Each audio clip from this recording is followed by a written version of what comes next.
From Pacifica, this is Democracy Now! This is an historic event. I believe when all is said and done, this snowfall may break all sorts of records, and that's saying something in Western New York and in Buffalo.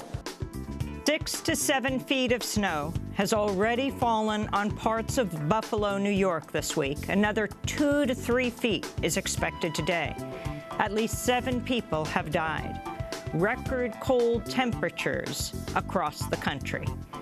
This comes just after NASA reported last month was the warmest October on record. We'll look at the link between extreme weather and climate change. Then to the shocking case of Mark DeFriest. In 1979, his father died and left him a set of tools. Mark picked them up before they were probated. The teenager was arrested for stealing and sentenced to 4 years in prison. 34 years later, he's still there, 27 of those years in solitary confinement. The commission has got a man who is a notorious prisoner in the state of Florida and probably a notorious prisoner across the country. And the only way he's ever going to get out is, in my opinion, because of his mental health status, and that finally society, including the Parole Commission, starts to address the issues of the mentally ill in prison. The Life and Mind of Mark DeFriest is a new film about the case. We'll speak with the director, Gabriel London. Then, as Ferguson awaits the grand jury's decision in the Michael Brown shooting, we'll talk to attorney Brian Stevenson, author of Just Mercy, a story of justice and redemption. He says the opposite of poverty isn't wealth. The opposite of poverty is justice. All that and more coming up. Welcome to Democracy Now!, democracynow.org, the War and Peace Report. I'm Amy Goodman.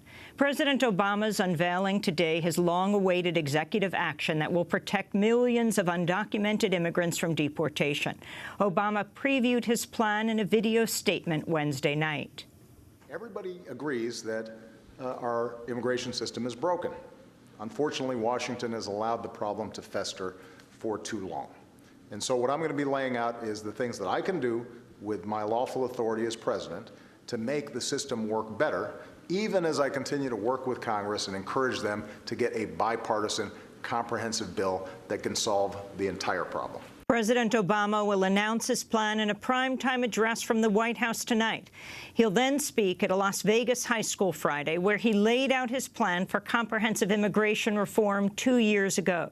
The executive actions will reportedly not provide any formal lasting immigration status, but many immigrants will receive work permits, which will give them Social Security numbers and the ability to work legally under their own names. Another key component will prevent the deportation of parents whose children are U.S. citizens or legal permanent residents. But it will not provide relief to farm workers or to the parents of undocumented children, even those children who qualified for deferred action under President Obama's executive order in 2012. In another decision that falls short of immigrant rights advocates' goals, those who receive permits under the executive order will not be eligible for health care benefits under the Affordable Care Act. It appears that decision was made as a nod to right-wing opposition, as many legal experts say Obama has the authority to extend health benefits. Obama's action sets up the likelihood of a major showdown with Republicans who vowed to block it when they take control of Congress next year. President Obama's announcement comes as a troubled New Mexico detention center for undocumented migrants will be closed. The Department of Homeland Security says it'll shut down the Artesia facility by the end of the year. Artesia's held hundreds of women and children from Central America fleeing violence and danger in their home countries. You can go to our website at democracynow.org to see a report from Democracy Now!'s Renee Feltz on the poor conditions and lack of due process for the migrants held there. Colombia's FARC rebels have agreed to release an army general captured over the weekend. The release of General Ruben Darío Alzate and 4 others could pave the way for a resumption of peace talks with the Colombian government, which were due to begin this week. The deal was brokered by mediators from Cuba and Norway. The Israeli government's resumed destroying the homes of Palestinians accused of involvement in recent attacks on Israelis. On Wednesday, Israeli forces demolished a home in occupied East Jerusalem belonging to the extended family of a driver who ran his car into two pedestrians last month. The Israeli human rights group B'Tselem says the home demolitions are illegal and immoral. The move came as part of a new crackdown vowed by Israeli Prime Minister Benjamin Netanyahu following the killing of 5 Israelis in a Jerusalem synagogue. Thousands of people attended the victims' funerals in Jerusalem on Wednesday. As it resumes destroying Palestinian homes, the Israeli government has announced the construction of new homes in its illegal settlements. On Wednesday, the Israeli government announced a tender for 78 new homes in East Jerusalem. In a statement, the State Department said, quote, "We reiterate our clear and consistent opposition to construction activity in East Jerusalem." The U.S. has carried out new airstrikes on the Syrian border with Turkey. A Pentagon statement claims the attack killed 2 militants from the Nusra Front in the 4th such strike on the al-Qaeda group since September. The U.S. also claims to have hit a Khorasan group storage facility, but residents say at least 6 civilians were wounded in an adjacent home. A new report, meanwhile, says Syrian government airstrikes have escalated over the past month. According to the Syrian Observatory for Human Rights, the regime of Bashar al-Assad has launched over 1,500 strikes since October 20th, killing nearly 400 civilians and wounding at least 1,500 others. The increase in Assad regime airstrikes comes just weeks after the U.S.-led bombing campaign targeting the Islamic State began in September. Protests continue in Ferguson, Missouri, ahead of the grand jury's decision on whether to indict Officer Darren Wilson for the killing of Michael Brown. On Wednesday, demonstrators braved sub-zero temperatures to rally outside the Ferguson Police Department. Speaking here in New York, the civil rights activist Al Sharpton criticized Missouri Governor Jay Nixon for declaring a state of emergency in the absence of any unrest. It's very tense. It is going to take, I'm talking about Ferguson. I think that it is very tense.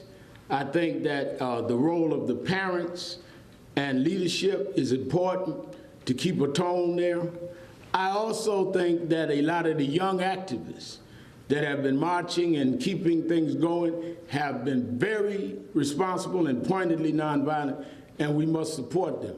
But there's a lot of tension out there, and I do not think it's helpful when the governor lectures and does not have a balance. The grand jury's decision on whether to charge Officer Wilson is expected any day.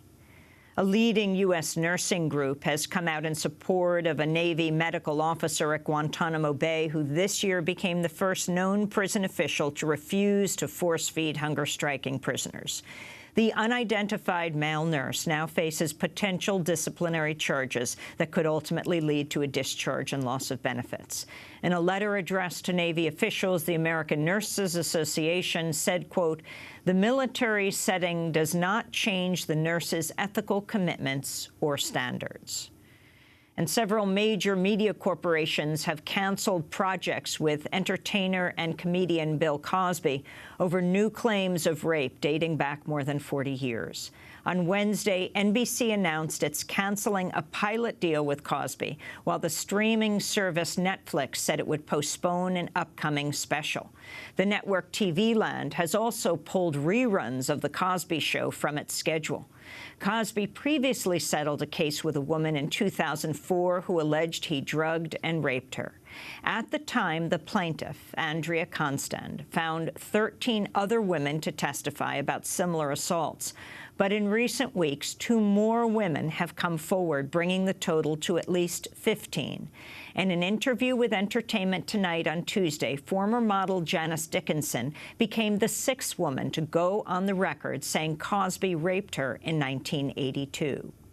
In my room, he had given me wine and a pill. The next morning, I woke up and I wasn't wearing my pajamas. And I remember before I passed out that I had been sexually assaulted by this man. You took the pill, you drank the alcohol. Red wine. Red wine, and then what happened? before I woke up in the morning, the last thing I remember was Bill Cosby in a patchwork robe, dropping his robe and getting on top of me. Bill Cosby's attorneys have called Dickinson's claims, quote, an outrageous and defamatory lie. His camp has also dismissed the previous allegations from over a dozen women as, quote, discredited, but without explaining how. Cosby himself has been asked about the rape allegations in at least 2 recent interviews, but has refused to answer, including this one with NPR's Scott Simon. This question gives me no pleasure, Mr. Cosby, but there have been serious allegations raised about you in recent days. You're shaking your head no. I'm in the news business. I have to ask the question. Do you have any response to those charges? Shaking your head no. There are people who love you who might like to hear from you about this. I want to give you the chance. In addition to losing the network deals, he's canceled appearances on at least 2 television talk shows. And those are some of the headlines. This is Democracy Now!, democracynow.org, The War and Peace Report. I'm Amy Goodman. We turn now to extreme weather. Last week, the news was about the record heat. According to NASA, last month was the warmest October ever recorded across the globe. This week, much of the United States is experiencing record cold. Tuesday was the coldest November morning in the country since 1976. Temperatures dropped below freezing in every state, including parts of Hawaii, on Tuesday and Wednesday. The most extreme weather is hitting the western New York city of Buffalo. Buffaloans are used to snow, but this storm dumped over 5 feet in some spots, almost an entire season's snowfall in 24 hours, and more is on the way. And it's just a mess here in South Buffalo, here on South Park and Tift. You can see there's a big rig behind me and dozens of cars that have been stranded for more than a day. Yeah, take a look at this. 5 feet of snow in 36 hours in upstate New York. That was so much weight, it broke the door down. Boom. It's a weather emergency making news. A bitterly cold night in store for most people in this country. Officially, as of this morning, temperatures were below freezing at least somewhere in all 50 states. And yes, that includes Hawaii. In Buffalo, New York, 6 to 7 feet of snow. Another 2 to 3 feet could fall today in areas that have already received massive amounts, unprecedented. At least 7 deaths in western New York have been blamed so far on the snow. To talk more about this week's extreme weather, we're joined by Eric Holthaus, a meteorologist who writes about weather and climate for Slate. His most recent post is called "Global Warming is Probably Boosting Lake Effect Snows." Eric, welcome to Democracy Now! How? Hi, thanks. Well, the science says that this is another example of extreme weather and how climate change is affecting it. In this case, the Great Lakes are, since I think since the 1970s, have decreased their ice cover by about 70%. So all that extra open water in the wintertime is giving more chance for things like lake effect snow to form. Can you explain actually what's happening across the country, and particularly in western New York, upstate, in Buffalo? How is this happening, especially in areas where you can have 7 feet of snow and right next door 2 inches? Sure, yeah. Well, lake effect snow is a very intense, narrow band that forms off the lake. If you get a persistent wind over warm water with cold air above, that makes an extremely unstable atmosphere. And what happens is it turns into basically a thunderstorm of snow, and it falls right over that same area for hours and hours on end. And that's what happened this week. So explain how weather relates to climate change right now. Sure. Well, climate change is boosting the amount of energy that's available in the atmosphere in general. By heating the atmosphere, we're trapping the sun's incoming energy, and and then that kind of gives an extra boost into these kind of weather systems. So when you're talking about drought or extreme precipitation, what climate change will do will make the wet days wetter, and it will make the dry periods more dry. So again, this lake effect snow is one example of that. Can you talk about the backlash against what you're writing? You faced this right-wing backlash on Twitter after your article came out in Slate on Wednesday. One user tweeted, "Got trapped in Buffalo by a blizzard in the late 70s. Back then it was evidence of global cooling." Another said, "Lake effect snow is new. You're a fool and a tool."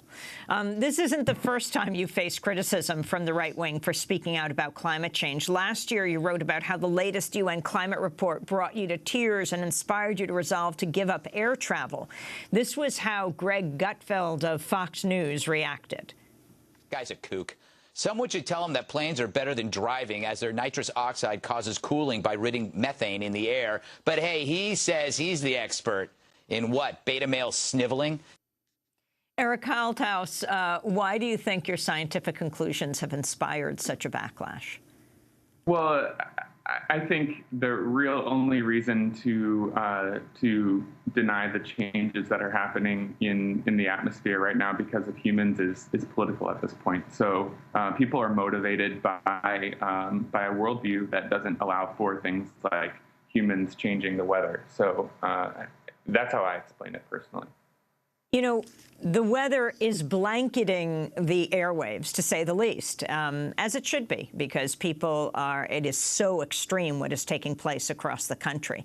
In Hawaii, below freezing, in Buffalo, not only do they face 7 feet of snow in some areas, but 2 to 3 feet more possibly coming today, and then flooding when it warms over the weekend. They don't even have the equipment that can move the snow.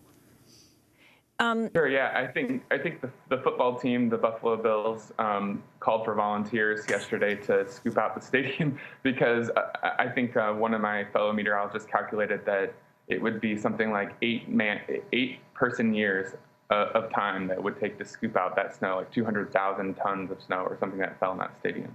And yet we're on target for being the warmest, the hottest year on record. Is that right? Still? Yes, it's still accurate. We have 6 of the last 10 months have been the warmest such month on record, going back to the late 1800s. So, but we have evidence from tree rings and from ice cores going back several thousand years that show that it's been this is the warmest year in that entire stretch of time. So, just because we have a snowstorm here definitely does not mean that that climate change is somehow not happening. All 4 seasons were experienced in 1 week, you write in a recent post? Yeah, well, it felt that way, definitely. So we're right in the middle of fall. So on the East Coast in New York, in New York City was almost peak fall time this weekend, and we had a tornado outbreak in the southeast as that snowstorm moved to the northeast. And on the West Coast, we're having a Santa Ana wind event, which it tends to boost the chances of wildfire. And in southern Florida, there were record highs at the same time record lows were being felt in the Midwest. So it was definitely quite an extreme week this week as far as weather. And to those who say record cold makes a mockery of global warming? Sure. Well, again, we have to remember that we're just one patch of land on this huge planet. So even though the United States is cold right now, actually on Tuesday, the same day that all 50 states hit freezing temperature, the northern hemisphere as a whole was about almost a full degree Celsius above normal. So just because the cold pattern is happening here doesn't mean it's happening everywhere. Do you think it would be accurate if the meteorologists on television, instead of just flashing the two words severe weather or extreme weather, also flashed climate change or global warming? How do you think that would affect people's perceptions of what we could do? Well, I think it would be more scientifically accurate. I mean, I think, like I said earlier, the only reason not to talk about climate change anymore is I think, political. So to be true to the science, we can find a link for extreme weather events almost all around the country or around the world right now. The amount that it's measurable is somewhat up for debate. So, for example, for this lake effect snow, seasons in Western New York are pretty variable. So it's really hard to pull out that pattern or that signal of global warming. But the science has shown that it's there. So I think to talk about the science in a way that reflects how climate change is affecting weather patterns, I think that's the honest path as far as science. Eric Holthaus, I want to thank you for being with us, speaking to us from Viroqua, Wisconsin. Eric Holthaus is a meteorologist who writes about weather and climate for Slate. We'll link to your most recent post, Global Warming is Probably Boosting Lake Effect Snows. We'll link to it at democracynow.org. When we come back, the story of well, he started as a young man at the age of 18, how he went to jail for taking the tools his father bequeathed him after his dad died. How is it possible that 34 years later, he remains in jail? His name is Mark DeFriest in Florida. 27 of those 34 years in solitary. Stay with us.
Videotech, Radiohead, here on Democracy Now!, democracynow.org, The War and Peace Report. I'm Amy Goodman. We turn now to the shocking case of Mark DeFriest. In 1979, his father died and left him a set of tools. Not realizing how wills worked, Mark picked his tools up before they were probated. He was arrested for stealing. At the age of 19, Mark was sentenced to 4 years in prison in Florida. It's now 34 years later, and Mark is still locked up. He spent 27 of those years in solitary confinement, even though he's never committed a violent act.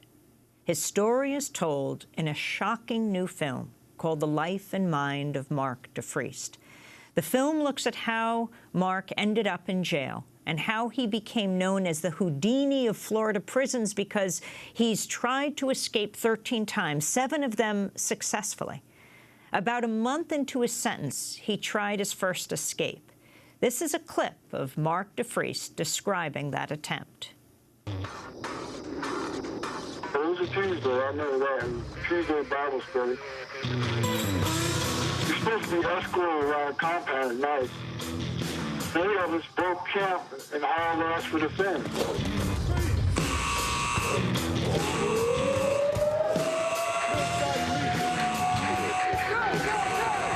Those other guys, half of them got hung up on the fence and the razor wire. They're screaming like, "DeFreeze, wait up for me!" I'm like, what the is wrong with you people, man? There's an art to everything. My dad taught me how to deal with stuff like that. So he taught you how to cheat razor wire? Well, not that particular brand of it, but I mean, infiltration is part of military training, man. Sabotage and counterintelligence. That's all stuff you learned? Yeah. It's part of war. That's an excerpt from the life and mind of Mark DeFreeze. In another escape attempt, Mark used a zip gun he made in woodshop class. He said he never planned to hurt anyone, but he was charged with attempted murder. During his trial, 5 out of 6 court-appointed psychiatrists testified Mark DeFreeze was highly intelligent, but also mentally ill and incompetent to be sentenced. But one doctor insisted he was faking. This cleared the way for Mark to plead guilty to a life sentence. He spent much of it in the notorious X-wing of Florida State Prison, where he went for years without seeing the sun. For more, we're joined now by the film's director, Gabriel London. He's just back from a hearing before the Florida Commission on Offender Review on Wednesday, yesterday, where he testified on behalf of Mark DeFreeze. The commissioners have all seen the film, and for the first time, they decided to meet again in just a couple of weeks to consider an early parole date for Mark DeFreeze. This is a major change for the commission, which has previously delayed his parole for as long as 20 years. Gabriel London, welcome to Democracy Now! Thank you for having me. This case is so shocking. So what happened yesterday in court? I would say Is it a court? No, it's a public body known as the Commission on Offender Review. Where? It's in Florida. It's in Tallahassee. It was previously known as the Florida Parole Commission. Parole was abolished in 1984 in Florida and across much of the country. So it's interesting. There are still a number of cases that are essentially grandfathered in. Mark is one of those. And he comes up for parole consideration every 2 years approximately. They can decide anywhere between 7 and 1 year they can bring a case back. And they brought him back. They did a subsequent interview, and they basically said that rather than making a vote yesterday, they would like to bring the full committee back, because only with the full committee can they make a much bigger reduction in his parole. Tell us Mark's story. Yeah. Mark went to prison in 1980. He basically was 20 years old and had a dispute with his stepmother and the authorities over the will of his father. He didn't really understand the concept of probate, and this gets at a larger issue with Mark, the whole question of whether he understood the legal process and a lot of really the laws of people. Mark was gifted as a child, incredibly gifted, a savant, if you will, and really had these skills but no social understanding. And they tried for years, in a sense, to figure out what to do with him, and ultimately it was the prison system that stepped in and just held him tight for the last 34 years. So he took his dad's tools that his dad had left him. In fact, it was his bond with his father, because his father taught him to use these tools. How did he become the Houdini of the prison system? Well, it also goes back to his father. In a sense, Mark and his father had this deep connection that was really a mechanical connection. His dad had a history of having been in World War II, was an OSS person, really believed that the communists were coming, and he sort of prepared his child, his only son, his only child, in a way to be prepared for the Russians who were coming. And Mark grew up around guns. He grew up around, you know, essentially what he calls guerrilla warfare, this sort of avoidance tactics and theories that his dad prepared him in. And then when he got to prison, he felt like he should not be there. He didn't understand the sentence. He didn't understand the people around him and the menace that they represented. And he did what he had really learned to do as a child, and he escaped. He ran, he evaded the police, and you know, he stayed out for only about 24 hours. But what he was able to do, he swam a river, he hot-wired a car, and he was caught the next day in a motel without a shootout, without any further real incident. But he had made his statement. Can you set up the scene in your film? It's when Dr. Berlin meets Mark for the first time. Yeah. Basically, Dr. Berlin, who 30 years prior had said that Mark was faking mental illness, when I contacted him about the film, he essentially said, if Mark DeFries is still in prison, then I must have made a mistake. And that catalyzed a whole series of steps that led to him going to meet Mark in prison. And Mark basically came blinking out of solitary confinement, really wall-eyed almost, in a physical way that you can see. He's kind of heaving. He hasn't really seen people. He hadn't talked to people in 2 weeks. And he comes in and meets Dr. Berlin for the first time in 30 years. Let's go to that clip. Okay, I don't know if you remember me. We met back in 1981. I was a lot younger then. I remember. Let me just back up a little and start with why I'm even here today, lo, these many years later, because I think it would help you understand where I'm coming from. It was my opinion now that my opinion then was inaccurate. There were things I didn't know then that I know now that would have made me look at you differently. Everything would have been different. Are you okay talking with me? Sure. Okay. I'm going to read each of these sentences to you one at a time, and then you're going to tell me if it's true or false for you. All right. I like mechanics magazines. Is that true or false for you? True. I have a good appetite. True. I wake up fresh and rested most mornings. False. Mark DeFries meeting Dr. Robert Berlin for the first time, the man who said he was faking his mental illness. What does it mean that he has changed his view? What did he say after this meeting with Mark? Basically, Dr. Berlin, I think, got to do something that Mark and many people in prison should have the opportunity to do, which is to ask forgiveness and to be, in a sense, redeemed. There was a really interesting moment at the end of the scene where, in a sense, Dr. Berlin says, you know, there's things that you do and say when you're young that you later realize were wrong. And it's ironic as he stands across from Mark DeFries, who really made a mistake as a 19-year-old and made a series of mistakes after he went to prison. Largely, I believe, and I think many professionals believe, because of his psychological problems.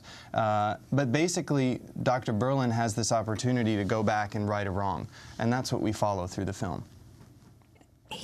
When he went into prison, he was 19 when this happened, 20, 21 when he went into prison. He was almost immediately gang raped by 14 or 15 men. Yeah. It was a common occurrence in Florida at that time, and there's, you know, plenty of evidence on the record and court orders, you know, from the federal government down demanding that Florida clean up its prison system at that time. And a big part of that was the fact that rape was a common occurrence and something that was basically unchecked. And, you know, Mark faced, as somebody who already had problems that were social, he didn't have connections to other people, he didn't have protection from other friends, he never aligned himself with a gang, he was always a walk alone. Well, he was the perfect target for this problem of rape in prison, and he was gang raped and ultimately had to make some very tough choices to survive. Let's go to another clip from the life and mind of Mark DeFries. This begins with Ron McAndrew, former warden of a notorious prison where Mark DeFries was held. We then hear Mark himself. I was a warden at Florida State Prison, the worst of the worst. It's the prison that houses death row and the death chamber. And it was regarded as the hellhole of this earth. It was a place that if you just mentioned FSP to any offender anywhere in the state of Florida, you'd get his instant cooperation, because nobody wanted to be sent to Florida State Prison. And that was often done as punishment to prisoners around the state. If you couldn't control them, if disciplinary measures didn't help, then you'd bag them up, put them on a bus, and send them to Florida State Prison, and they'd come back with their tail between their legs. There's no TVs, there's no radios, there's no nothing. There's nothing but death and drama and all the bullshit that went along with it. It was a really depressing place. Solitary confinement in a prison cell, books and magazines and contraband. Do anything wrong and they put you on the consolidated security list when you don't get your 1 hour a yard per week.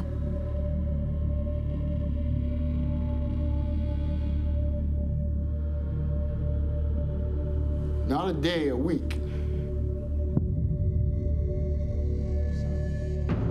So you can go 2, 3, 4, 5, 6, 7 years and never see the yard.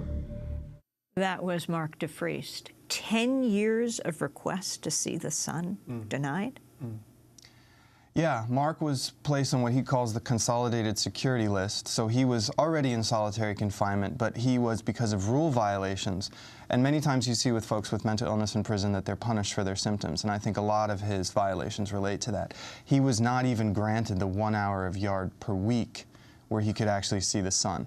And so Mark literally by the end of it was saying, I haven't seen the sun and my health is failing for lack of sun. At one point, Mark makes this gun while he was in prison and uses it in an escape attempt. He says in the film he did not intend to shoot at the guard, but he admits he did shoot the gun at the wall to see what it would do. His lawyer, John Middleton, explains how he was treated next. They charged him with attempted murder. He was placed in solitary confinement, lived in total darkness in a small cell, was not allowed to communicate. There were post orders, and in the post orders it states, no clothes for prisoner, no mattress or sheets, no matches, cigarettes, etc. Conversation limited to business only. Mr. DeFriest was deprived of all toiletries, was deprived of toilet paper, soap, tissue, toothpaste. The water was turned off in his cell. He could not flush his toilet. He could not bathe or shower. He had to eat without utensils and in the darkness. That was his lawyer, John Middleton, explaining how Mark DeFriest was treated. Gabriel London. Yeah, I mean, really when you look at the conditions of confinement that Mark faced in Bay County Jail in 1981, it really flash forwards to what we've seen in places like Guantanamo and Abu Ghraib. You know, when you think about the base humiliation that they put him through and the way that they really tortured him. They maced him in his cell. You know, this idea that you can put somebody in a confined space and if they won't stop yelling, you mace them, is completely ludicrous and also torturous. So anyway, that was what led Mark to plead to a life sentence. Sorry, I want to interrupt you with your film, another clip of the life and mind of Mark DeFriest when he's explaining an escape attempt that involved LSD. We got pretty good security on it, bars, doors, and all that. But it ain't all that tough, right? And so my first plan was I figured that I'd get everybody stoned. I got my hands on you know what bladder acid is, right? LSD 25. The nurse station's got a closet in there. They got the brooms and the mops and all that. So I go in there and shit ain't full, but I waited for 3:30. They got this coffee pop machine, and I took the whole bottle of bladder acid. It was like maybe, I don't know, 7,500 tabs. So I dumped the whole thing in a fresh pot of coffee. That's what I did. You know, I'll go and staff drink it, all the incoming staff drink it, so it's like 4:20 before that really starts to kick in, right?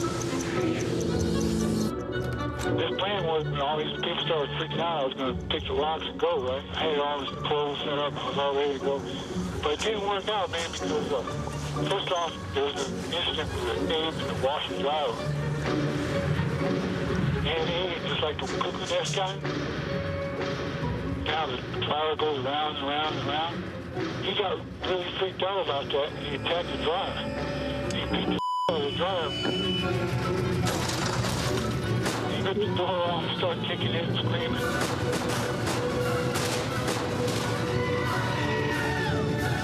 There was this little red-headed psychologist. She got a cup of coffee. She's walking down the center aisle the ward with her hand between her legs, talking about my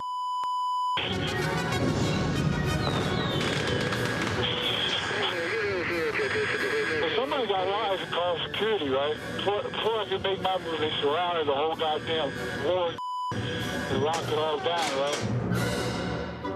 They finally figured out the coffee had been poisoned. They didn't catch me, though. Well, that was Mark DeFriest explaining his escape attempt that involved LSD. That explains why the guards hate him. Yeah, I mean, basically, Mark is a joker. He made a self-portrait of himself as a clown in a straitjacket. You know, he became a great illustrator in prison, and we ended up animating a lot of those scenes in order to bring them back to life. We worked with a company called Thought Cafe based in Toronto. And basically... It's astounding, the illustration, the animation. Yeah, and it was really a way to bring people into the cell with him. It also cushions the blow a little bit. When you see the torture that he went through and a lot of the really darker pieces of this film, it actually is a way of filtering it to some extent. But really what you see in his case at this point is the punishment of these outbursts in his past that were really connected to, in a sense of humor, his playfulness, his failure to ever stop telling the same joke. And that's something that comes up in the film as well. Mental illness in prison, we just have a minute to go, but how it is dealt with, and some of the footage, the beatings of the guards, where did you get this footage? Well, there's a lot of archive, and I was able to pull that from the Florida Memory Project, and it was really helpful. And ultimately, you know, with mental illness, it's a very delicate line. You know, there's 2.2 million people in prison, 500,000 of them are believed to be mentally ill. And, you know, in Mark's case, there was this long record of people finding him incompetent. Now, how is that relevant to his current case? Well, he goes before the Parole Commission every couple of years, and they really have to look at whether there are mitigating circumstances in understanding his behavior in prison. And that's really, I think, the way audiences are viewing the film. We've had a chance to tour around with the film, particularly in Florida, and allow them to really vote on what they think should happen with Mark. You presented it to the parole board members. You screened this film. First, and that was on purpose, really, so that they didn't feel like they were getting blindsided by audiences coming in and saying, "Hey, free Mark DeFriest." Did they vote in your little? You're holding a cardboard box. This box, ballot box. This is the ballot box that asks on a ballot whether he should have conditional parole release, and 457 votes to 2 overwhelmingly said yes, he should receive conditional parole release, which means there would be stipulations on his freedom.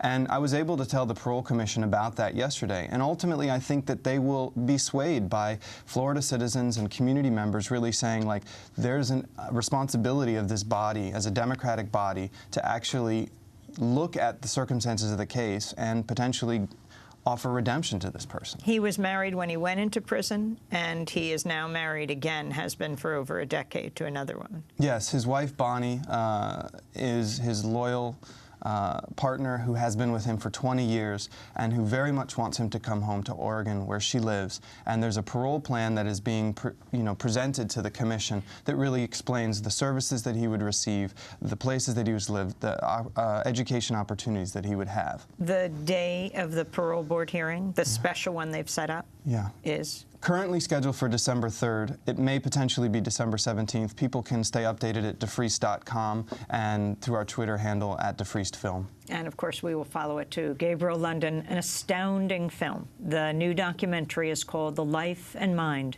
of Mark DeFriest. When we come back, Brian Stevenson joins us. Just Mercy, a story of justice and redemption. Stay with us. Freedom cannot rest. We who believe in freedom cannot rest until it comes. We who believe in freedom cannot rest. No, no, no, no. We who believe in freedom cannot rest until it comes. Until the killing of black men and black mother sons is as important as the killing of a white man, a white mother's son. Sing with us. We who believe in freedom cannot rest. We who believe in freedom cannot rest until it comes. I tell you, that which touches me most is that I have the chance to work with people, passing on to others that which was passed on to me. To me, young people come first. They have the courage where we fail. And if I Sweet Honey in the Rock, Ella's song, We Who Believe in Freedom Cannot Rest, based on the words of civil rights pioneer Ella Baker. This is Democracy Now!, democracynow.org, The War and Peace Report. I'm Amy Goodman. Protests are continuing in Ferguson, Missouri, ahead of the grand jury's decision on whether to indict Officer Darren Wilson for the killing of Michael Brown. On Wednesday, demonstrators braved sub-zero temperatures to rally outside the Ferguson Police Department. The grand jury's decision on whether to charge Officer Wilson is expected any day. They're expected to reconvene on Friday. We're joined here in New York by Bryan Stevenson, founder and executive director of the Equal Justice Initiative, a group based in Alabama that represents some of this country's most marginalized people, the poor and the wrongfully convicted. Bryan Stevenson has won relief for dozens of condemned prisoners and argued before the Supreme Court 6 times. In 2012, he won a landmark Supreme Court case that barred states from giving mandatory life sentences without parole to children. The Nobel Prize-winning South African Archbishop Desmond Tutu has called Bryan Stevenson America's young Mandela. Bryan Stevenson is just out with a new book. It's called Just Mercy, a story of justice and redemption. Welcome back to Democracy Now!, Bryan. The book is astounding, but I want to start with Ferguson. Your thoughts? You know, I think Ferguson should be seen as a mirror for all of America. In every community in this country, we have black and brown people who are being presumed dangerous and guilty, and it's following them into schools where they suffer higher suspension and expulsion rates. It follows them into department stores. It follows them into the streets. And that burden of being presumed dangerous and guilty is extremely frustrating and angering. And when you have incidents like Michael Brown being shot by an officer, that blows up. And we need to keep careful attention to what's going on in Ferguson, but we need to understand that in every community in this country where there are young black and brown men and women, that phenomena, that problem exists. And we are not going to deal with this issue if we just think whether this officer is indicted or prosecuted or not tells us something. We've got to really begin talking honestly about the legacy of racial inequality in this country and what it's done to all of us. Your thoughts on the governor, Governor Nixon, quite astounding that is his name. But Governor Nixon of Missouri holding this news conference announcing a state of emergency. You know, it's just sort of like an old bad movie. It's like they're acting out this script that is exactly the opposite of what you should do when you're dealing with these kinds of issues. Declaring a state of emergency, declaring a state of crisis. The crisis for them really isn't what's happening with this officer. What the crisis is that people are actually exposing all of this bias and all of this tension and all of this frustration. And it's, I think, really quite misguided. It's going to create more problems than it solves. He's baiting the community by engaging in these kinds of tactics. And I just wish he was talking to people who understood the pain and anguish of people in Ferguson, the pain and anguish of people of color in many parts of this country. Because if he did, he'd actually be saying things differently. They'd be doing things differently. And I think we would have much less violence and conflict and tension. But because he's talking to the same people who are in that bunker down mentality, you see them repeating the mistakes that took place immediately after this shooting, taking this very militarized approach, gearing up, gunning up. And I think it's a very misguided approach to this issue. You said in a TED Talk that went viral, the opposite of poverty isn't wealth. The opposite of poverty is justice. We have so many people in this country that live in the margins of society, that live in jails and prisons, that live with disability, that live outside of the American experience in the way that most people think about it.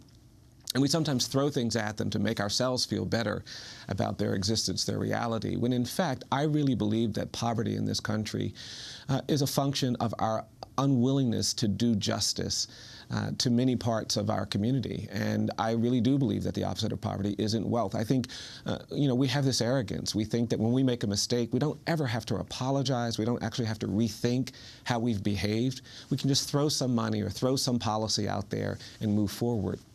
I don't believe that gets you closer to deconstructing poverty. I want to go back for a moment to Darren Wilson. Mm-hmm. If he is indicted and if he isn't, I mean, of course, we don't know at this point, but if he isn't indicted, what would you say to the people of Ferguson? And of course, this is so much bigger than Ferguson. Yeah, I think that they should be upset. They should be angry. I would say you shouldn't be surprised. We haven't created an environment where people of color can be fully protected, because we haven't talked about what it means to be a person of color in this country. I think, we've never really told the truth about some basic realities. The legacy, we're doing a whole project on slavery, because I don't think we've ever told the truth about what slavery did to our thinking about racial difference. We told lies about people of color. We said that people of African descent aren't smart, aren't hardworking, aren't capable, and because of that, we should enslave them. And because we never confronted that, slavery didn't end, it just evolved. It turned into decades of racial terror. where we use violence and lynching and convict leasing and threats to sustain racial hierarchy. That's our history up until the era of Jim Crow and segregation. And then we codified these differences between the races. And even after the Civil Rights Movement, we never told the truth about all of the damage we did. We humiliated people of color on a daily basis for decades. My parents were humiliated every day of their life. I started my education in a colored school because I was told I wasn't smart enough to go to the public school. Those things accumulate. And because we haven't dealt with it, we now live in an era of mass incarceration where we intimidate and threaten and harass and menace people of color. And everybody feels it. And so we shouldn't be surprised if you don't get justice. What we should do is start talking about truth. And we've got to commit ourselves to a process of truth and reconciliation. And I hope, without an indictment, we'll be more committed to telling the truth about our history and creating a new forward path. Where did you grow up, Brian? I grew up in southern Delaware, at the kind of the top of the South, on the eastern shore, in a community that was very much segregated. There were no black high schools in my county. My dad couldn't go to high school there. And I saw people really branded by the mark of Jim Crow and of apartheid, and you can't recover. And white people, too. We have a whole generation of white people who were taught that they're better than other people because of their race. And we haven't helped them recover from that, and they're manifesting this bias in ways that they're not even conscious of sometimes. We've got a lot of work to do in this country to confront our history of racial inequality. Who is Walter McMillian?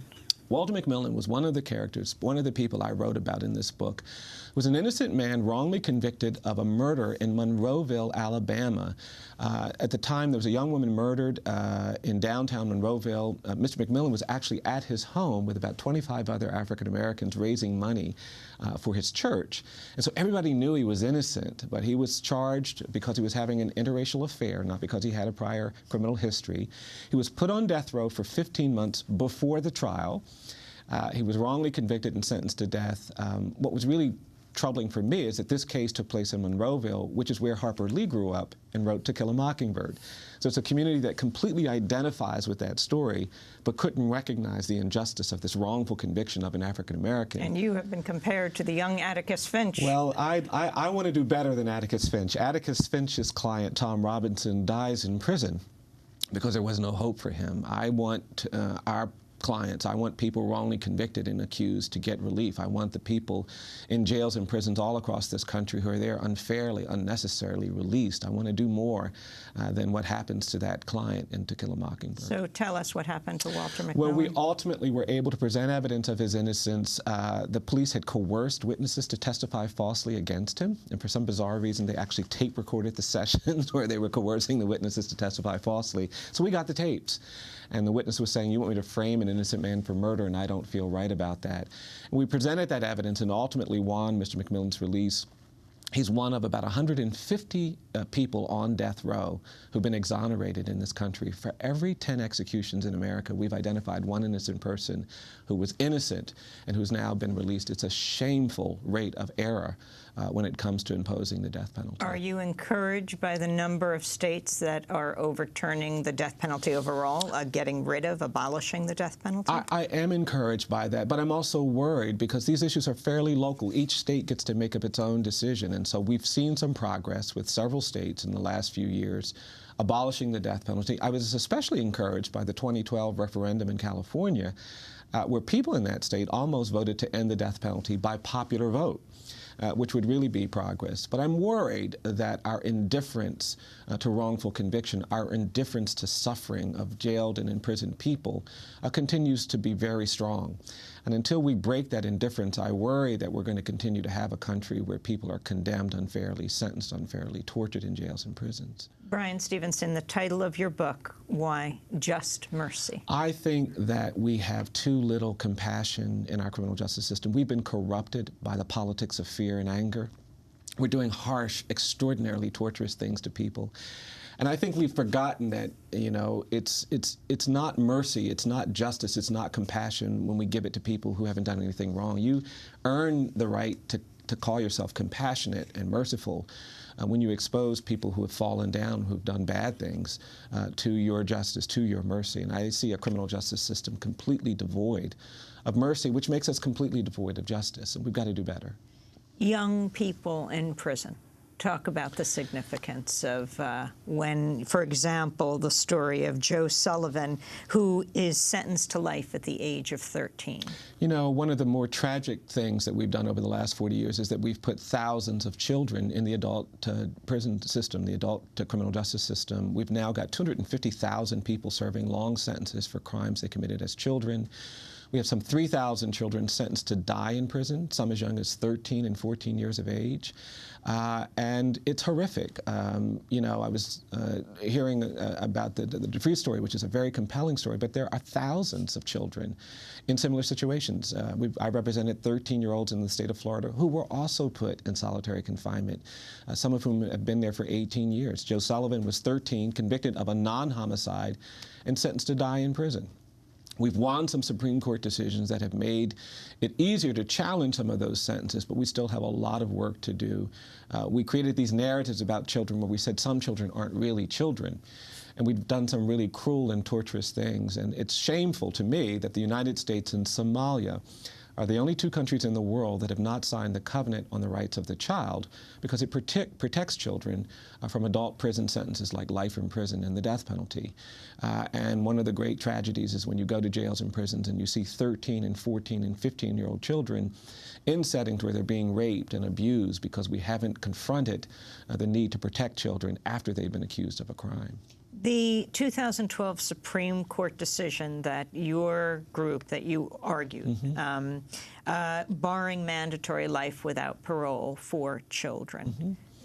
Give us examples. Sure.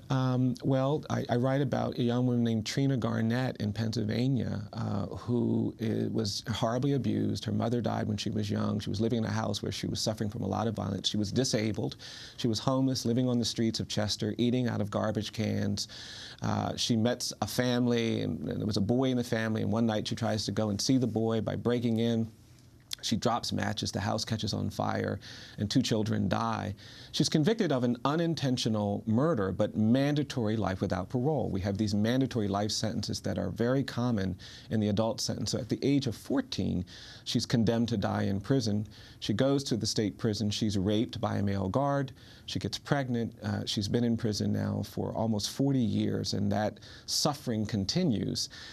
And there are many children like that who've suffered these horrible injustices because we imposed a mandatory sentence. We would not consider their age at the time of sentencing. And we don't let kids vote. We don't let them drink. We don't let them smoke. We protect child status except when they're accused of a crime. And then we say that their child status doesn't matter. And there's a whole nation where we have, this whole country is now populated by jails and prisons where you find children. There are 15 states with no minimum age for trying a child as an adult. I've represented 9 and 10-year-old children threatened with adult prosecution. There's a 10-year-old facing adult prosecution in Pennsylvania now, 12-year-olds in the state of Florida. It's really shameful what we've done to children in the name of being tough on crime. And I think that disconnect is part of what we're trying to expose with our litigation. What gives you most hope? You know, I'm most hopeful that when you tell people about these realities, when you get people to actually look, if most people saw what I see, I think they'd be outraged. They'd demand justice. And so what I'm hopeful is that we're creating more space to give people a glimpse of what's happening through films and through books and through narratives. And I'm persuaded that we can bring down the prison population in this country by dramatic. I think we could reduce the prison population by 50% in the next 6 or 7 years if we just demand greater justice.